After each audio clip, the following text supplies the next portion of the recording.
Here's Bill Meyer. Boy, the radio and TV ads are really incredible for this 2nd District House Republican or race for to be the Republican nominee to replace Greg Walden. Cliff Bentz rejoins the program. Senator, welcome back to the show. Good to have you on.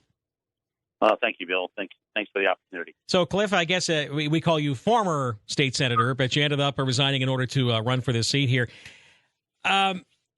The way that you're being portrayed, and now I know that politics are really interesting. And by the way, I'm going to talk with Jimmy Crumpacker tomorrow about these kind of things too. It's astounding the way people are being represented in the ads out there. And I even got a robocall the other day, essentially calling you, what is it, a Kate Brown loving liberal, and you just love to raise taxes. That was kind of the message that was taken there.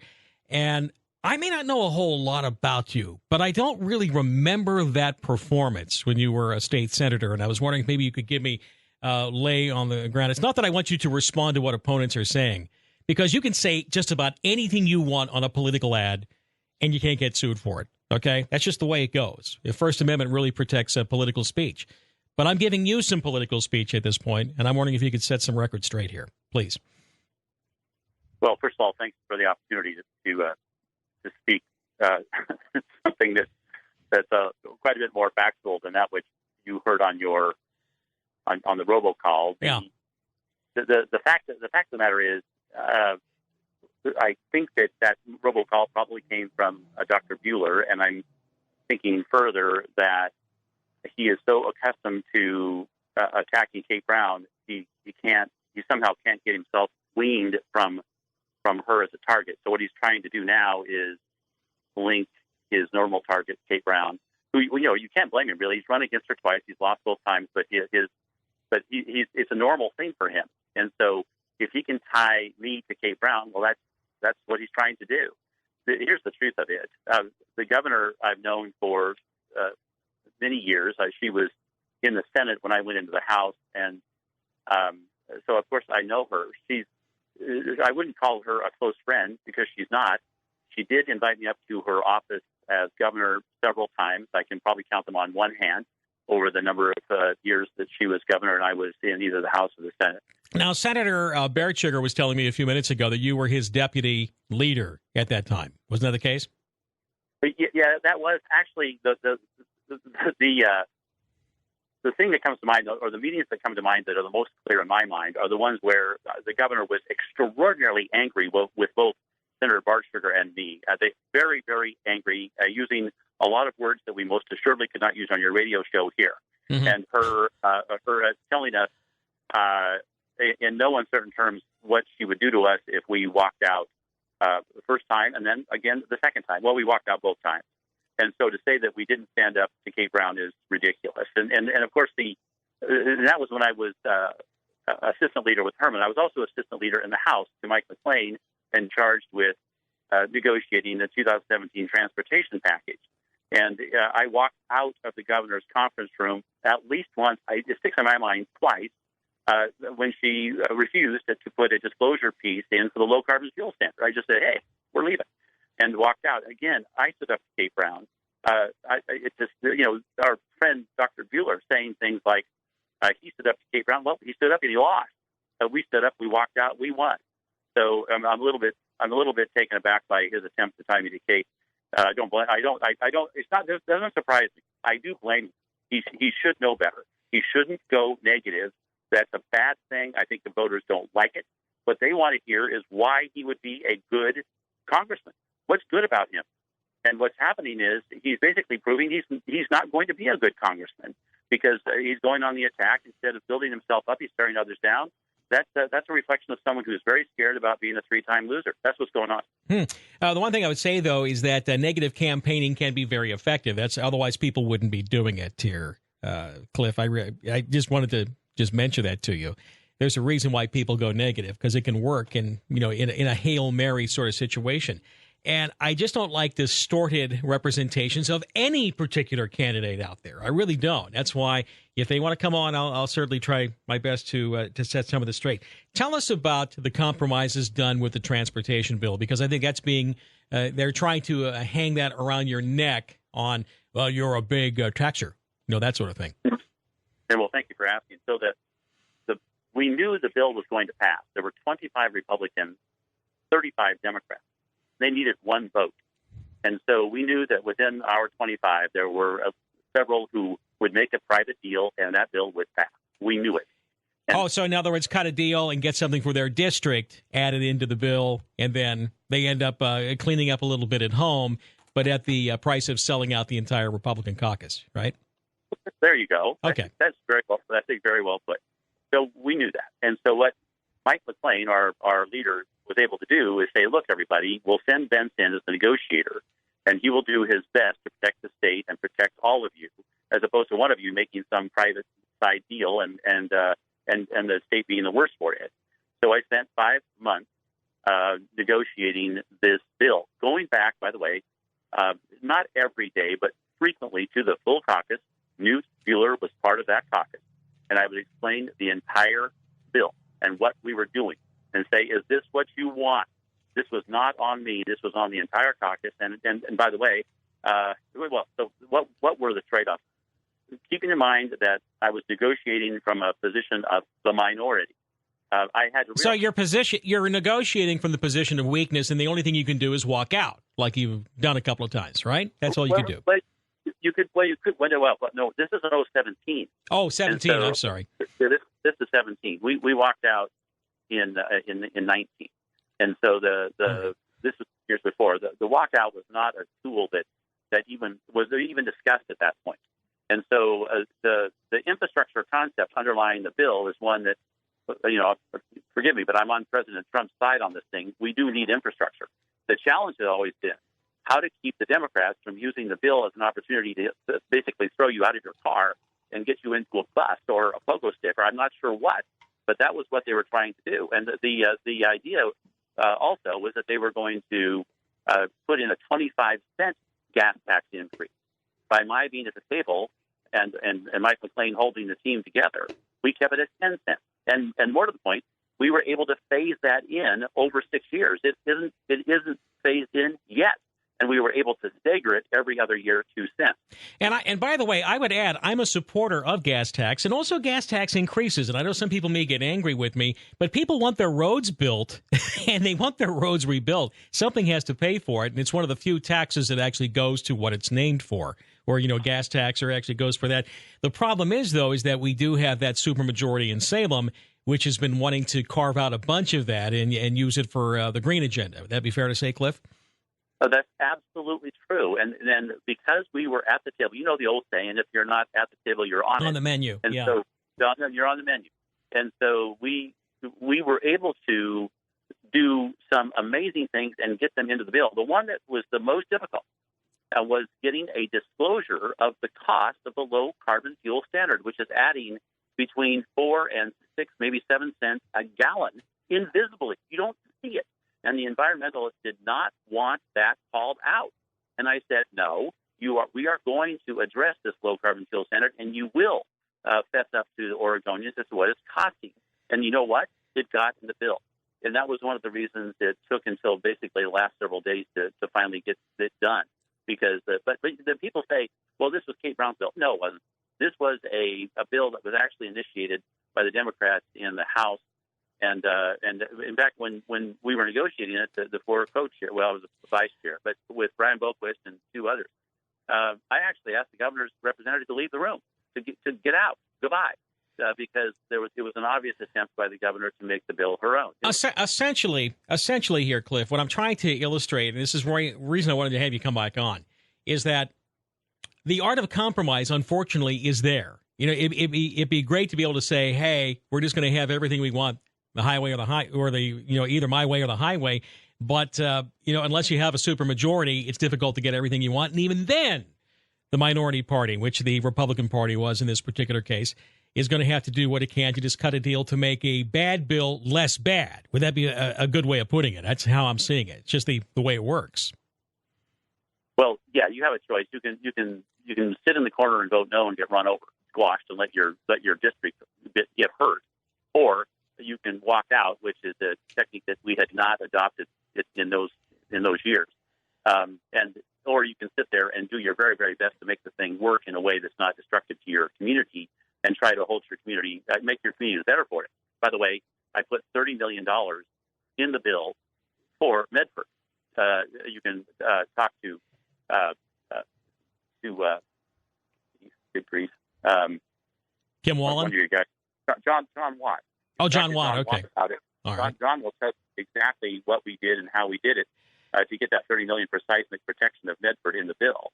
And one other thing that's quite irksome, the Newt Buehler eventually voted against the bill after he had sat through all of the meetings. And I had actually sat down with him and said, there's the projects that are going to go to Eastern Oregon. What do you have in mind? And he selected the Cooley Interchange, $50 million, the largest one for North Bend. He then voted against the bill, voted against his own, the project that would come to him, and gave as his reason for voting against the bill, he wanted more money for Portland. So I mean, you can go on states of Cape Breton. Well, I voted against more projects for Portland, which means more money for Portland. Okay, all right. So Cliff Bentz, he's running for Congress. Cliff, can you hang on for another segment here? But I wanted to ask you before we do this break, though, this experience, and it's very rare that I would have a congressional candidate coming on and explain what had been going on in state legislative sessions past as it is all being turned around and twisted at this point. And that's why I felt like when I'm hearing a lot of these ads and some of my robocalls that I'm hearing an alternative reality. Like I wonder if there had been a space-time continuum tear and I was put in some alternative universe. And that's why I want to at least talk with you about it and give you a chance to do this. What happened as a state legislator or at a state senator, how has that prepped and how will that help you if you were nominated for the Republican candidate? So the most important thing is that you recognize the importance of listening really, really carefully and understanding what it is everybody wants. And then this is terrifically important. And it means going back to your county commissioners, which I've done over and over again. That's why I've been endorsed by one of your commissioners, Bob Strasser, and 32 other commissioners, because I listen and I say, hey, what is it that you want? And then when I go back into whether it's Congress or the legislature and say, when somebody stands up and says, well, this is what we want to do, and I say, I don't think that's consistent with what the folks I represent want. So one of the most important things is learning how to listen. Another, though, is you've got to know your limitations. You can't go in thinking that just because you're the new guy there and smart and whatever you might be, that they're all going to listen to you. They're not. And what's going to happen is you've got to learn who your friends are. You've got to learn who share common goals with you, and you've got to understand the workings of the political machine. And I know how a caucus works. I know exactly how a caucus works. You've got to know who's in it, and you've got to know the rules that apply when you're moving legislation forward. But 12 years, 10 in the House, 2 in the Senate. I know how that process works. And we don't like the term, but you got to know how to make and grind the sausage, right? I mean, that's just it. That's a big part of that. Cliff Bentz is with me, and he's running for Congress. It's 8:30. We'll take your calls at 770-5633. If you have a quick question for Cliff, just get right to the point, and we'll do that next. Are you caring for a loved one with dementia? At Prestige Senior Living Arbor Place, we understand the emotional and physical toll of caring for someone with memory loss. Our award-winning Expressions Memory Care program is designed specially with memory care residents in mind and provides daily opportunities for residents to remain active and engaged in a familiar and comfortable environment. We are here to help. Visit prestigecare.com/expressions to learn more about our memory care program and receive a free dementia support guide. Again, that's prestigecare.com/expressions. Bueller. Where does politician Newt Buehler stand on abortion? Let's ask Newt Buehler. Buehler is pro-choice now. He's been pro-choice in the past, and when he's governor, he'll also remain pro-choice. That's Buehler in his own words. Here he is again. I'm pro-choice. I've always been pro-choice. I ran as a pro-choice candidate in 2014-16 in the Republican gubernatorial primary. Newt Buehler has been very clear. He supports abortion and won't protect life. It gets worse. Buehler supports taxpayer-funded abortions, even campaigned on it. And Buehler vowed to oppose federal laws that protect the unborn, telling the Oregonian, regardless of what happens at the federal level, Oregon will remain a pro-choice state. If you're looking for a pro-life Republican for Congress, the one person who is not pro-life is Bueller. Bueller. Oregon Right to Life Victory PAC paid for and is responsible for the content of this advertising. Not authorized by any candidate or candidates committee. Learn more at ortlpac.org. Bueller. This is what's happening. Hospitalization rate has dropped. On KMED and KCMD. New cases has dropped. American jobs turn towards reopening, and that's this Friday. The latest update. The interrogation of Michael Flynn. At the top and bottom of the hour. It was a trap. What the Obama administration did. Our basic understanding of rule of law. Check in often. Came from China. Everybody knows it. There's no question. Stay current. What happens next? This is 99.3 KCMD and FM 106.7 KMED. You're waking up with the Bill Meyer Show on 99.3 KCMD and FM 106.7 KMED. It's 8:31. Cliff Bentz is with me. He's a GOP congressional primary candidate, former state senator. He's also a former state representative. And Art, you have been hanging on for quite some time here. Good to have you on. Question for Cliff. Go ahead. Yeah, good morning. So I didn't know much about Cliff before this. I had no idea who he was. But I understand that you're a property and water rights attorney and that you worked with the Klamath farmers against the Bureau of Reclamation denying water rights to the farmers. Cliff, is that true? Yeah. Okay. No, I'm not. So there was two different. I worked in two capacities in the Klamath. When I was a private lawyer, I represented some of the ranchers that were up on the north end of the project in the adjudication, and I did my best to protect their water rights in that space because that was in the adjudication. I also represented some of the folks down around below the dam, and again in the adjudication. And the idea there was to put their best foot forward when it came to the claims that they had for use of water going back to 1904 and 1907 in that space. When I went in the legislature 13 years ago, I picked up all of those files. I think there were 10 of them or maybe 8, I can't remember. And I handed them to another attorney, Ron Yoakum, and he took over from there. That was my involvement in that space.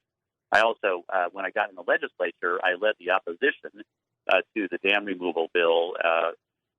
My folks in my district opposed dam removals at all costs, and I did my very best to point out the shortcomings of the Climate Basin Settlement Agreement.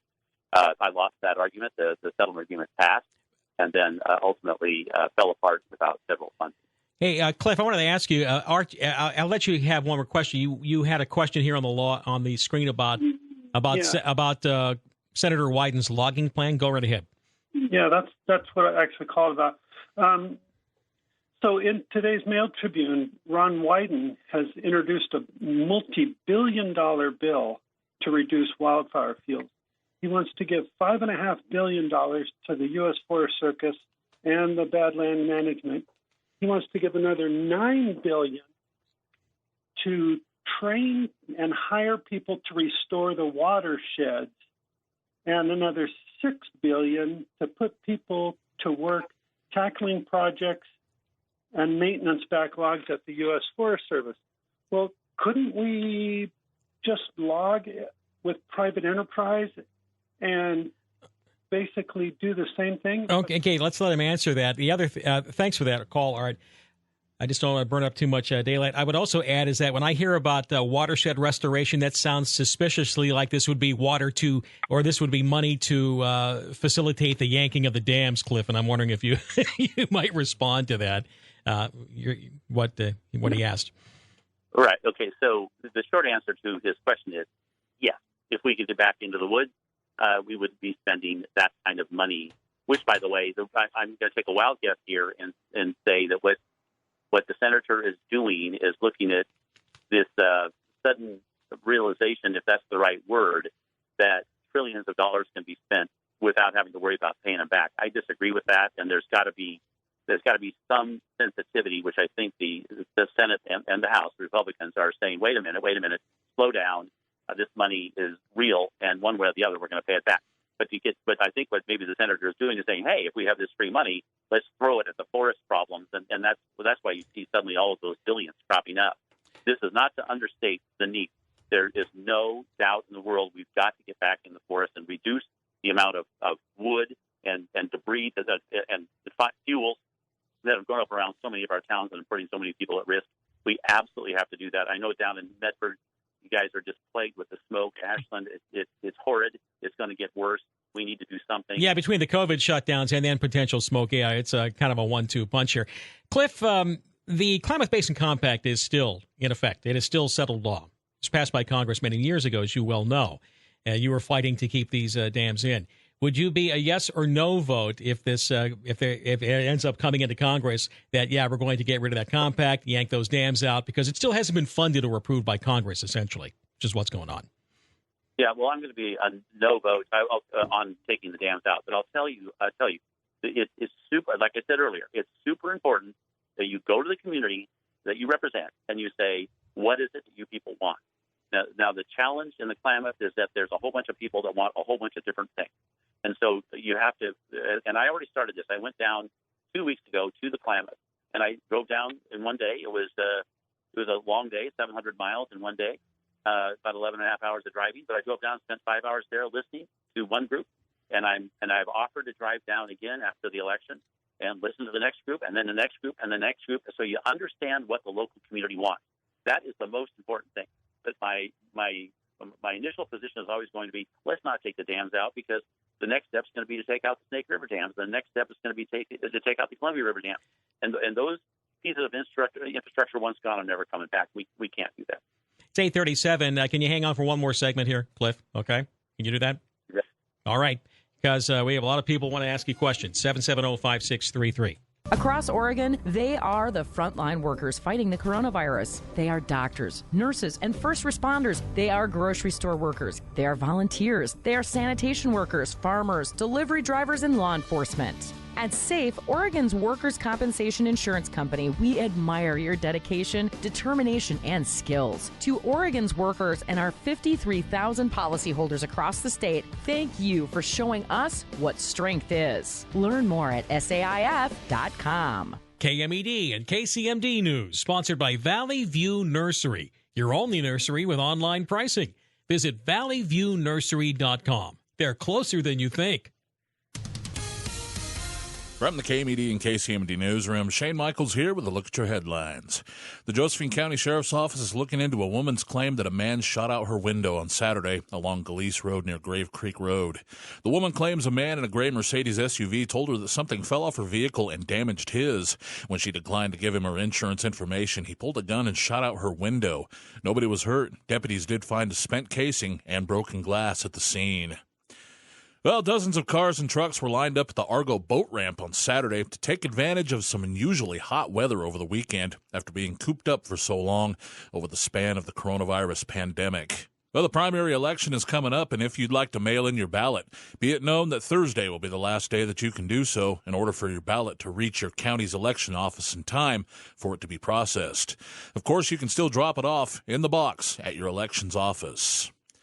And several Goodwill locations have reopened as of yesterday, but with staunch safety requirements, including wearing face coverings.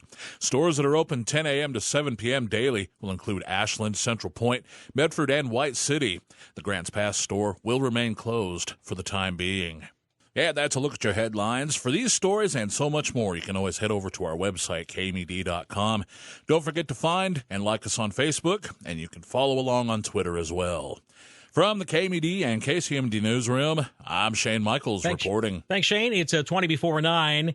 I'll tell you, gold and silver markets on fire. Getting delivery of gold and silver is a bit of a challenge here, too, because people are wanting so much of it. Are you looking for it? Well, I know who you need to talk to, the recognized experts, J. Austin & Company, gold and silver buyers, big supporters of talk radio. They're big supporters of free speech and free markets, and I'm hoping that you go support them, too. They're doing all their business by appointment right now.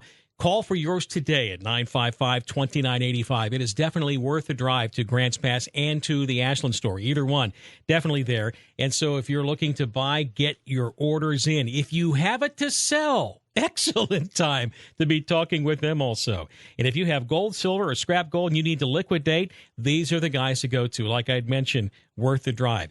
And what you need to do is just call them at 955-2985, 955-2985. It is gold, it's silver, it's diamonds, it's other precious items. It is Bitcoin and cryptocurrency exchange. It's all there. 955-2985. And it's worth the drive to Grants Pass and or Ashland. For J. Austin and Company, gold and silver buyers and Bitcoin exchange, the recognized experts. Get your orders in now. Get your orders in. Everybody else wants it. And looking at what's been happening in last financially spicy times in 2008, might be a reason that those gold and silver markets are on fire right now. J. Austin. This hour of the Bill Meyer Show is sponsored by Glacier Heating and Air, making sense of the heating and air business. Dave Dotterer is committed to the citizens of Jackson County. As an involved resident of our beautiful valley, I'm prepared to focus on all issues, including the unique challenges we're facing right now, and lead us to a better tomorrow. Dave knows what it means to serve and how to lead our community's response to COVID-19. Serving in the Marines for 27 years and currently as chair of Rogue Valley Community Organizations Active in Disaster, he's prepared to serve as county commissioner. My number one priority is to see Southern Oregon recover and thrive as soon as possible. Dave Dotterer always leads with a deep sense of duty, unwavering honor, commitment, and sound judgment. Working alongside our other commissioners, I'll lead Jackson County to a safe, stable, prosperous future. That's why I'm asking for your vote. Vote Dave Dotterer for Jackson County Commissioner. Learn more at friendsofdavedotterer.com. Paid for by the Friends of Dave Dotterer. Hi, it's Danny Acree at American Lumber. The new American Lumber is about superior products, value, family, and most of all, customer service. Whether you're a major contractor or a do-it-yourself homeowner, I invite you to come check us out. American Lumber on Avenue G in White City. Oregon Truck and Auto Authority is your tonneau cover source. Tonneau covers are a great way to secure and protect the cargo in your bed from the elements. Styles from Truck Gear, Mac Industries, Undercover, and more. Oregon Truck and Auto Authority, your one-stop accessory and protection shop. 99.3 KCMD, FM 106.7 KMED. And this is the Bill Meyer Show. 17 before 9, I'm back with Republican congressional primary candidate Cliff Bentz, former state senator, state legislator, and looking to make this jump, asking for your vote here. And let's go to Cohen. Cohen, how you doing this morning? You have a question from Grants Pass for Cliff. Go ahead. Yes, sir. Good to talk to you again, Bill. You bet. What's up? Cliff, I have a two-part question for you.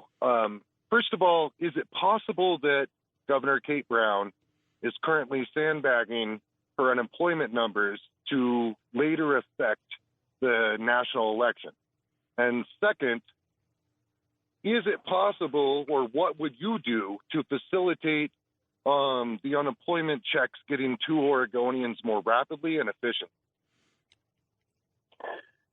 So as to the first question, I guess it's possible, although that sounds complicated to me, so I'm not sure how she would do it and how it would play in that space. It sounds like you're more familiar with that than I am. But as to the second question, I have been receiving calls here at the office from people who have not received their unemployment, and it's a terrible deal for them. And, of course, what should be happening, and perhaps it is, I haven't checked, perhaps they're hiring other people to help, because if ever there was a moment when you needed to have your unemployment check, it's now. And so if they're not getting additional help, they need to be doing so. So I wish I could have answered your first part of your question more clearly, but sorry on that. Okay. All right, Colin, thanks for the question. Hey, Cliff, I wanted to touch on something that Senator Beretschiger told me a few minutes ago, that the plan seems to be to hang on to that COVID-19 stimulus money, which was given to the state of Oregon by the federal government, and to actually hang on to it under the hopes that there is a presidential transition, and then Kate would be able to use it to backfill the budgets. Is that something that you, as a congressperson, could fight back against to make sure that she doesn't try to do that, even if there is a change of presidency? We don't know what happens in November. No, we don't know. Well, I certainly wouldn't. There are so many complexities here, but let me just say this. Our local governments are going to be in huge need of help because of the reduced taxes and the other things that are happening to PERS. That there's going to be some huge challenges local governments are going to be facing. And we're going to get our first glimpse of that on the 15th when the revenue forecast comes in, as we understand it, $2 to $3 billion short. And so that money, that I think it's 1.6 billion, roughly. I'm probably off a bit there, but that money is terrifically important, and it needs to be put into the places where it's needed most. And that would mean a very, very broad conversation and a setting of a priority. So I've already been talking to our state senator here, Lynn Finley, that took my place, and also Mark Owens took my old House seat, and suggesting to them that they get the rural parts of the state, including all of CD2, together as a block and say, hey, this is what we need. This is how badly we need it, and get ready to make that prioritization argument effectively. All right, Cliff Bentz is with me this morning, and we got a former Senator, Alan DeBoer, online. Hey, Alan, how you doing? Welcome back. Very good. I'll just dip quick into it. Cliff is one of the most detailed persons that understand what he's voting on and reads everything. We couldn't have a finer representative, and I've already voted for Cliff, and I urge everybody else to. And Cliff, thank you for not going negative. I won't vote for anybody that's doing negative ads. Disappointed in Newt Buehler for distorting your record and the work that you did to help your Oregonians, especially your constituents in Eastern Oregon. So I'll listen off the air to the rest of the questions. All right, thanks, Senator. Appreciate the call. Thank you, Alan. All right, let's go to Brad. Hey, Brad, how you doing this morning? Brad Bennington, the builder guy. How you doing, Brad? Yeah. Bill, good morning to you. Cliff, good morning to you. Brad Bennington here. Thanks for running. Boy, I'll tell you, an endorsement from Alan DeBoer. I don't know how you top that. Except there's one other endorsement that you've got that I did want to ask you about. And Cliff, would you please, we've talked a little bit about your response to some of these things that are going on. But for somebody like me, it's really important that somebody who's going to represent me understands my district. Could you please talk a little bit about how you understand this district and how big your Senate district is inside the congressional district that you propose to represent, and how you can do that and how well you know it? And the other thing is would you please talk a little bit about the fact that there is a congressman that has represented this district before, done a really good job of it for a long time, and he has endorsed you. Please talk a little bit about Bob Smith's endorsement of your campaign and why that matters. Okay, Brad. Appreciate at least the. Okay, Cliff. He's telling you to blow your horn a bit, I guess. Well, thank you for that question. I do appreciate it. Congressman Bob Smith has been a friend for many years. He was the one that advised me years ago. He said, here's what you're going to do. You'll run for the House, then you'll run for the Senate, and if you want to go on from there, fine, but do a good job in both places first. And I listened closely. He was a very good friend. His family's been a good friend. His sons are good friends, and I so much appreciate his endorsement. When I met with him to discuss the endorsement, he told me three jokes. I have to admit I'd heard two of them before from him, but it was great. As far as my knowing the district, of course I know it. My family's been here for 100 years in this district. My family is nieces and nephews scattered all across the district. We've been ranchers over here. Three of my brother's families are still in the ranching business. As a lawyer, I represented literally dozens, if not hundreds, of ranch and farm families out across all of CD2. Not as many down in Medford as other places, but a few. So I know the space really well. My dad used to be in logging when he was a young man, so of course logging is still a big deal. My sister's married to an engineer who's also a timber faller, so I know the logging space extremely well. I know the water space extremely well, and I think I'm one of us out here in CD2. Let me ask you, Cliff, before we take off, it is not a monolithic Republican or conservative district. You know, things have gone a little purpley. What would you say to those on the other side of the political spectrum about how you would represent their interests too? And I'm not asking for you to argue against yourself, but you see where I'm coming from. And I know this is a primary race, and I suppose maybe this is a question better for later on this year, but maybe for those who are a bit more moderate, let's say. Right. So the key for this question, because I've heard it a number of times, the key is that I'm going to stick with my principles. That's the most important thing. But the second thing is I'm going to listen, as I've already mentioned 2 or 3 times in this call. The most important thing is to listen to what it is people want. Many times, what they want has little to do with political positioning. And so the challenge is listen carefully, and then within this, the scope of your principles, respond appropriately. So constituent service is probably the most important thing, particularly when you're in the minority, because many times you don't have as much to do when you're there, except make sure your people are taken care of as best you can. So what I will promise is I'm going to listen, and then do my best to help. CliffBentz.com is the website you want to find out more. And, of course, the voting is on right now as we speak. Cliff, it's good having you on. Thanks for running for Congress. Good having you here.